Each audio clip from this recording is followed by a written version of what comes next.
We were discussing evidence of similar facts.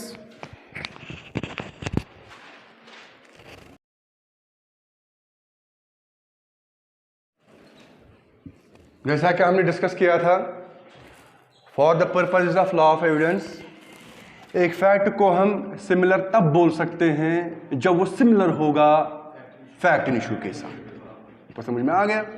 और similar और same के बीच में मैंने आपको डिफरेंस बताई थी। सेम मीन्स हू बहू, ठीक है, डिट्टो। अगर ये चीज ऐसी है, अगर दूसरी चीज बिल्कुल वैसे ही होगी, हम कहते हैं कि ये चीज सेम। लेकिन सिमिलर कहते हैं जब एक चीज दूसरी चीज के साथ मिलता जुलता है, सिमिलैरिटीज होंगी उनके बीच में, लेकिन सेम नहीं होगा, ठीक है। And for the purpose of law of evidence, एक फैक्ट को हम सिमिलर फैक्ट तब बोल सकते हैं जब वो सिमिलर होगा फैक्ट इन इशू के साथ, ठीक है। For the purpose of law of evidence, a fact is said to be similar when it is similar with the fact in issue. मिसाल के तौर पर मैंने आपको मिसाल भी दी थी कि अगर एक इंसान को सू किया गया है, उस पर चार्ज है कि उसने गलत क्वालिटी की, खराब क्वालिटी की, बैड क्वालिटी की बियर बेची है, ठीक है। अब कोर्ट के सामने कुछ चीजें आती हैं कि एविडेंस कोर्ट में पेश की जाती है कि ये इंसान जो है जिसको सू किया गया है, इसने इससे पहले भी बैड क्वालिटी की बियर बेची है, या इससे पहले भी उसने बैड क्वालिटी की बियर बेची है। वो क्या है? That's a similar fact. क्यों वो सिमिलर फैक्ट है? बिकॉज वो सिमिलर है किसके साथ? फैक्ट इन इशू के साथ। फैक्ट इन इशू यहां पे क्या है कि इसने खराब क्वालिटी की बियर बेची है। आपको समझ में आ गया। इसी तरह से अगर एक इंसान को, अगर एक सर्जन को सू किया गया है कि इसने लापरवाही से, नेग्लिजेंटली इसने सर्जिकल ऑपरेशन परफॉर्म किया है, अब कोर्ट के सामने ये चीज आती है कि इसने इससे पहले भी बहुत सारी सर्जरीज ऐसी की हैं जिसमें इस डॉक्टर ने, इस सर्जन ने नेग्लिजेंटली परफॉर्म किया था।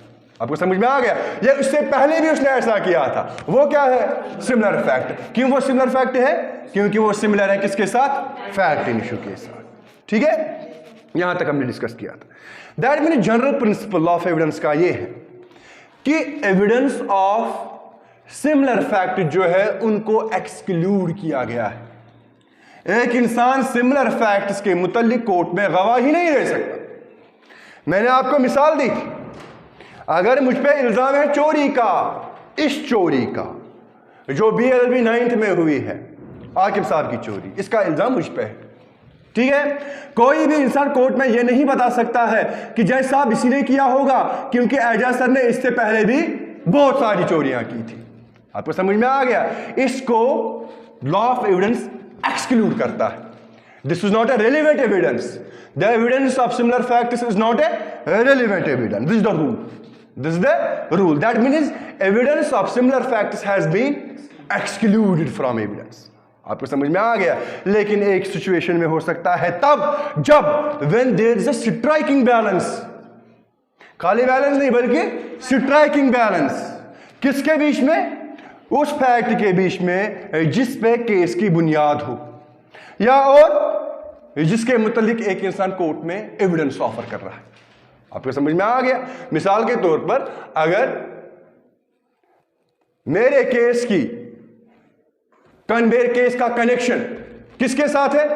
फैक्ट इन इशू के साथ। आपको समझ में आ गया। मिसाल के तौर पर यह केस है, this the case is between A and B, ठीक है। रूल ए है that evidence of similar facts is not admissible. It is admissible when there is a striking balance. किनके बीच में स्ट्राइकिंग बैलेंस होनी चाहिए? पहला, जब जिन फैक्ट्स की बुनियाद पे ये केस बेस है, इसकी बुनियाद है, ठीक है। दूसरा, जब एक इंसान ऑफर कर रहा है कि जैसा मैं एविडेंस देना चाहता हूं, उसकी एविडेंस को कोर्ट कब एडमिट करेगा? जब इसकी एविडेंस के साथ ये ऑफर कर रहा है ना, मुझे पता है मैं दे सकता हूं, ये ऑफर कर रहा है, इसका क्या है? स्ट्राइकिंग बैलेंस है। किसके साथ? उस फैक्ट इन इशू के साथ जिस पे केस की बुनियाद हो, ठीक है। दैट मीन्स सेक्शन, ये रूल है, रूल जो है that is exclusion of similar facts, exclusion of similar fact evidence. Court के सामने हमेशा ये प्रॉब्लम आती रही है कि whether evidence of similar facts is admissible और नॉट। कोर्ट के सामने हमेशा ये प्रॉब्लम आई है। मिसाल के तौर पर ये कोर्ट में ये प्रूव करना कि एक्यूज्ड जो है he is guilty of theft, अब सवाल पैदा होता है कि इसकी पास्ट चोरियां जो है, इसने इससे पहले जो चोरियां की थी, ठीक है, क्या उनकी एविडेंस को कोर्ट अलाउ करेगा या नहीं करेगा? सवाल है ना यहां पे। क्यों? क्योंकि यहां पे एविडेंस किसके मुतालिक है? सिमिलर फैक्ट्स के मुतालिक। आपको समझ में आ गया? प्रिंसिपल क्या है? प्रिंसिपल मैंने अभी आपको बताया, रूल मैंने आपको अभी बताया, that evidence of similar facts is not relevant, it is not admissible. आपको समझ में आ गया? ऑल्दो यह एक्सक्लूजन का रूल जो है, सिमिलर फैक्ट्स एविडेंस से एक्सक्लूड होना चाहिए, इंडियन एविडेंस एक्ट में कहीं पे भी इन एविडेंस ऑफ सिमिलर फैक्ट्स को एक्सक्लूड नहीं किया गया, और ना ही इसके मुतालिक कोई डिसाइडेड केस है। आपको समझ में आ गया कि सिमिलर फैक्ट जो है इनको एविडेंस की कैटेगरी से एक्सक्लूड करना चाहिए। इंडियन एविडेंस एक्ट में कहीं पे भी आपको ऐसा सेक्शन नहीं मिलेगा जहां पे एविडेंस ऑफ सिमिलर फैक्ट्स को कैटेगोरिकली एक्सक्लूड किया गया। ना ही अंडर एक्ट कोई डिसाइडेड केस ऐसा है जिसमें यह कहा गया है that evidence of similar facts is not allowed, but it has been excluded, it has been excluded and it has some obvious reasons. वो रीजंस आपको भी पता होंगे कि एविडेंस ऑफ सिमिलर फैक्ट्स को एक्सक्लूड क्यों किया गया है। वो रीजन जो है, वो वजह जो है, वो अया है, वो ऑब्वियस है। पहला रीजन ये है, मैंने आपको परसों भी कहा था, every case is to be decided upon its own facts, every case is to be decided, every case is to be tried upon its own facts and merits. ठीक है, अगर मेरे पे इल्जाम है कि मैंने चोरी की है, ये चोरी, ठीक है, कोर्ट को डिसीजन देना है किसके मुतालिक? इसी चोरी के मुतालिक। आपको समझ में आ गया? कोर्ट को इस केस के मेरिट्स देखने हैं, इस केस के फैक्ट्स देखने हैं, ना कि कोर्ट को यह करना है कि पास्ट में इसने क्या किया था या नहीं किया था। आपको समझ में आ गया? दैट मीन्स कोर्ट का डिसीजन कभी भी इस चीज पे बेस्ड नहीं होगा, इस चीज पे मबनी नहीं होगा कि इससे पहले इसने चोरियां की है या नहीं की है, क्या ये प्रोफेशनल चोर है या नहीं है, क्योंकि कोर्ट को क्या देखना है? इसी केस में या क्या ये चोरी इसने की है, कोर्ट को इस केस के फैक्टर्स देखने, इस केस के मेरिट्स देखने। आपको समझ में आ गया? मिसाल के तौर पे if a person is charged with theft, ठीक है, कोर्ट के सामने एक चीज आती है that he has been guilty of several thefts before. ये जो इल्जाम मुलजिम है जिस पे चोरी का इल्जाम है, कोर्ट के सामने एक इंसान गवाही देता है कि जैसा मुझे पता है कि ये चोरी इसी ने की होगी क्योंकि इस चोर ने इससे पहले भी बहुत सारी चोरियां की थी। आपको समझ में आ गया? अब इसने इससे पहले बहुत सारी चोरियां की थी, इससे यह तो प्रूव नहीं हो जाता है कि इसने यो चोरी भी की होगी। आपको समझ में आ गया? Why? Because every case is to be decided upon its own facts, own merits. आपको समझ में आ गया?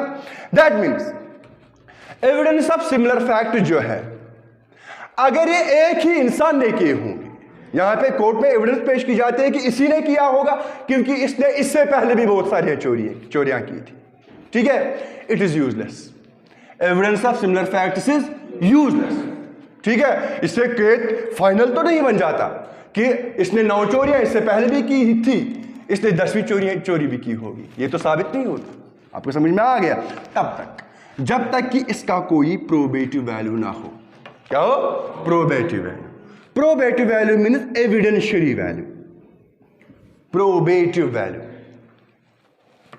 किसके साथ? अगर सिमिलर फैक्ट्स का प्रोबेटिव वैल्यू होगा, एविडेंशियरी वैल्यू होगा, ये 10वीं चोरी प्रूव करने के लिए, तो उस सूरत में ये अलाउड माना जाएगा, ठीक है। अगर उन 9 चोरियों से यह साबित होगा कि 10वीं चोरी भी इसी ने की है, तो उस सूरत में कोर्ट इसको कंसिडर कर सकता है। आपको समझ में आ गया? वरना कोर्ट कभी भी इसे कंसिडर नहीं करेगा। आपको समझ में आ गया? उन 9 चोरियों से यह साबित होना चाहिए कि इस चोर ने 10वीं चोरी भी की है। आपको समझ में आ गया? ठीक है। अब हमें देखना है कि एविडेंस ऑफ सिमिलर फैक्ट्स का इंडियन एविडेंस एक्ट में क्या पोजीशन है। Position of similar facts under Indian evidence act 1872। अभी मैंने आपको बताया कि इंडियन एविडेंस 1872 जो है वो कहीं पे भी सिमिलर फैक्ट्स को मेंशन नहीं करता, कहीं पे भी सिमिलर फैक्ट्स को डिफाइन नहीं किया गया। ठीक है। और कहीं पे भी ये नहीं कहा गया है कि क्या एक इंसान एविडेंस ऑफ सिमिलर फैक्ट्स दे सकता है या नहीं दे सकता, कहीं पे भी आपको नहीं मिलेगा। आपको समझ में आ गया। लेकिन क्वीन एम्प्रेस वर्सेस अब्दुल्ला में जस्टिस महमूद ने कहा कि इंडियन एविडेंस एक्ट जो है वो प्रोहिबिट करता है, मना करता है, ठीक है, किसी ऐसी एविडेंस को रिसीव करना जिसकी अथॉरिटी एक्ट नहीं दे रहा है। हम ऐसी कोई एविडेंस नहीं रिसीव कर सकते हैं जिस एविडेंस को रिसीव करने की इजाजत हमें एक्ट नहीं देता। हमें ऐसी कोई अथॉरिटी नहीं है।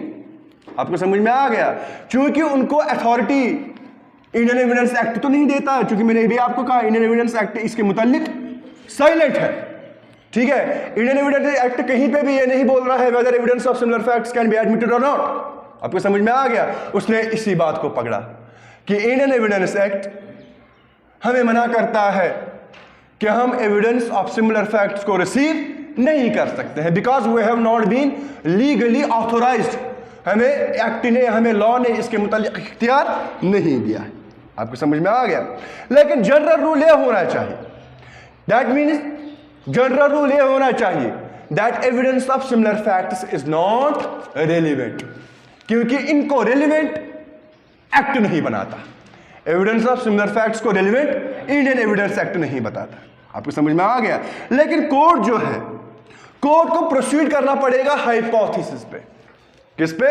हाइपोथेसिस। मैंने अभी आपको बताया कि अगर एक इंसान के 9 चोरियों से उसकी 10वीं चोरी साबित होती है, ठीक है, तो वहां पे evidence of similar facts admissible हो सकती है। This is hypothesis, this is hypothesis.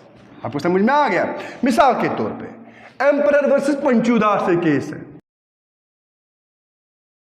Emperor versus पंचूदास।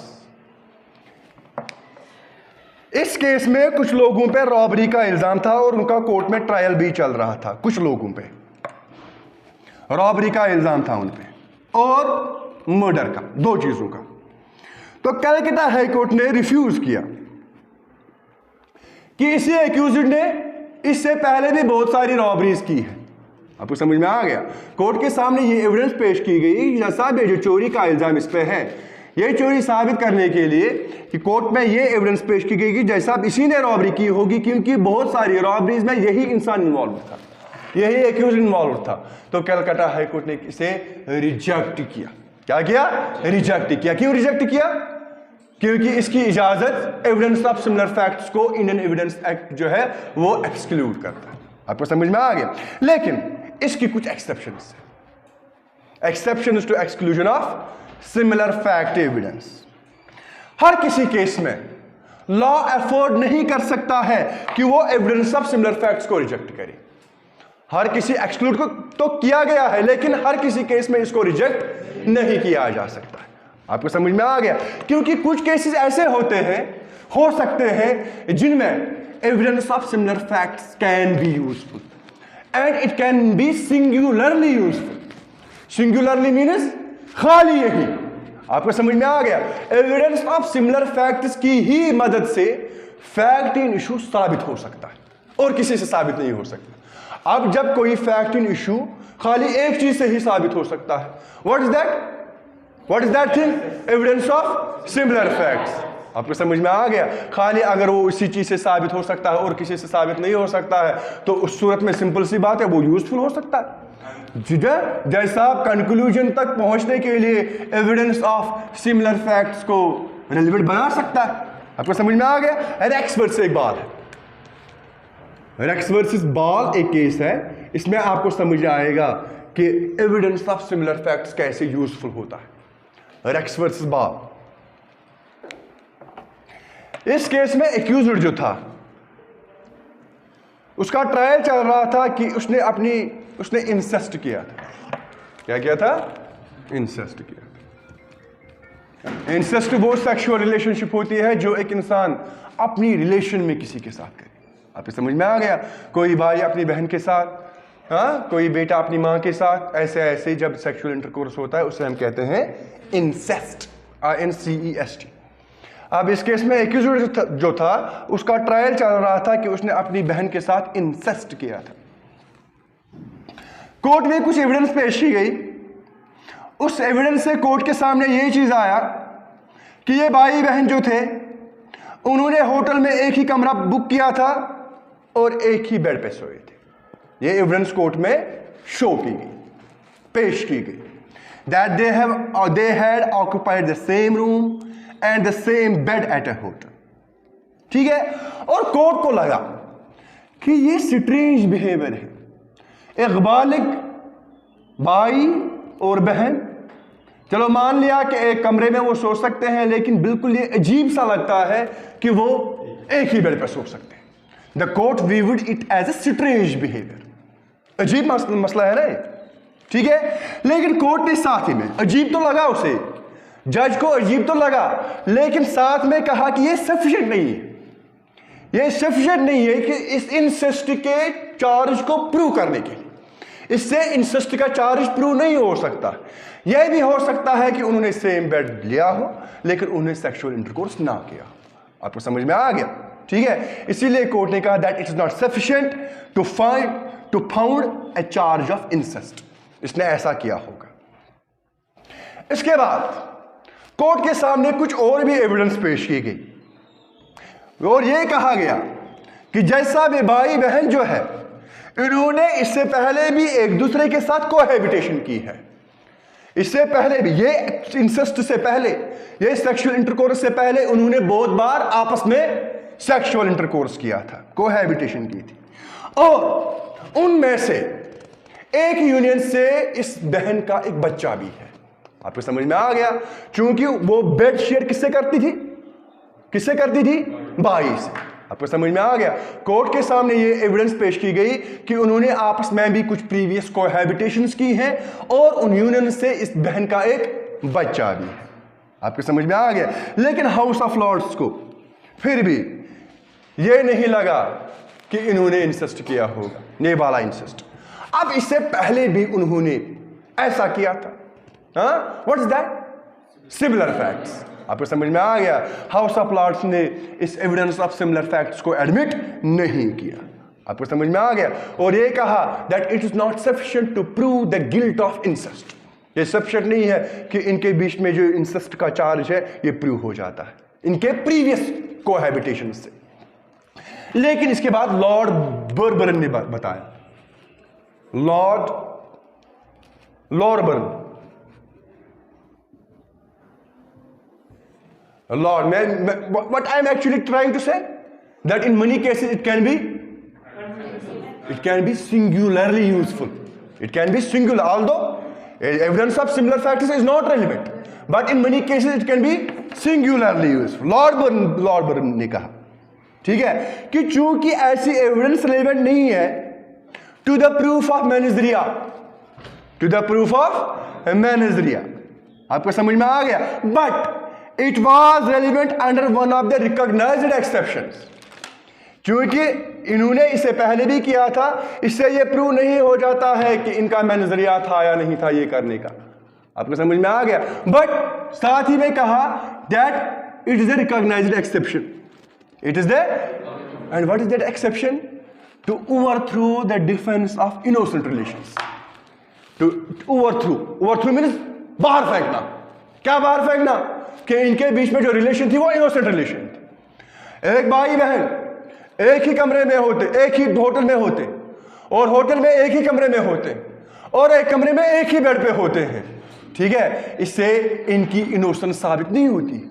इससे जो अपने डिफेंस में उन्होंने कहा that we have been innocent, we are innocent, उससे उनका वो डिफेंस क्या हो जाता? ओवरथ्रो हो जाता। आपको समझ में आ गया? उसने फर्दर कहा, फर्दर लॉर्ड बर्बरन ने कहा कि उसके बाद कुछ और एविडेंस भी कोर्ट में शो की गई कि उन्होंने कार्नली एक दूसरे को वो जानते थे। कार्नली मीन्स सेक्सुअली वो एक दूसरे को जानते थे। They had known each other carnally. ये नोन ईच अदर कार्नली का मतलब ये नहीं है कि उनको पता ही नहीं था कि हम भाई बहन थे। They have been known carnally to each other का मतलब ये होता है that they have previously cohabited with each other, ठीक है। और 1908 में उनका एक बच्चा भी हुआ था, 1908 में, ठीक है। अब ऑब्जेक्ट क्या था इसका? ऑब्जेक्ट ये था that they had a guilty passion towards each other. भाई बहन तब तक ऐसे रिलेशन आपस में नहीं बना सकते हैं जब तक कि गिल्टी पैशन ना हो, हवस ना हो, लस्ट ना हो। आपको समझ में आ गया? और एक ही कमरा, एक ही होटल, एक ही बेड, इससे एक इन्फ्रेंस कोर्ट के सामने आते हैं। What is that inference? That they are guilty, they are guilty. तुम मानो कि हमारी रिलेशन जो है जय साहब, that is an innocent relation. लेकिन जय साहब ने कहा कि इससे प्रूफ ऑफ मेनेजरिया नहीं होता, मेनेजरिया इससे प्रूव नहीं होता है, लेकिन ये काफी है इस चीज के लिए कि आप जो अपने डिफेंस में बताते हो that we have innocent relations, इससे आपका ये डिफेंस जो है वो ओवरथ्रो हो जाता है। ठीक है, इनोसेंट रिलेशंस नहीं हो सकती। अगर इनोसेंट रिलेशंस होती तो अगर आप एक कमरे में भी होते लेकिन एक बेड पे नहीं सोते। आपको समझ में आ गया? और ये प्रूफ बिल्कुल एस्टैब्लिश हुआ है 1908 में जब बच्चे का डीएनए टेस्ट किया गया, वो आपका ही निकला।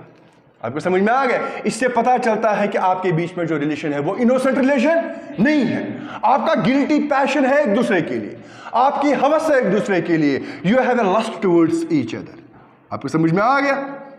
ठीक है, तो यहां पे कोर्ट ने एविडेंस ऑफ सिमिलर फैक्ट्स को अलाउ क्यों किया? यहां पे इस केस साबित, इंसिस्ट का केस साबित हुआ किसकी मदद से? सिमिलर फैक्ट्स की मदद से। सिमिलर फैक्ट क्या था कि उन्होंने इससे पहले भी ऐसा किया था, 1908 में उनका बच्चा भी हुआ था। आपको समझ में आ गया? कोर्ट उसी की मदद से यह केस प्रूव करने में कामयाब हुआ।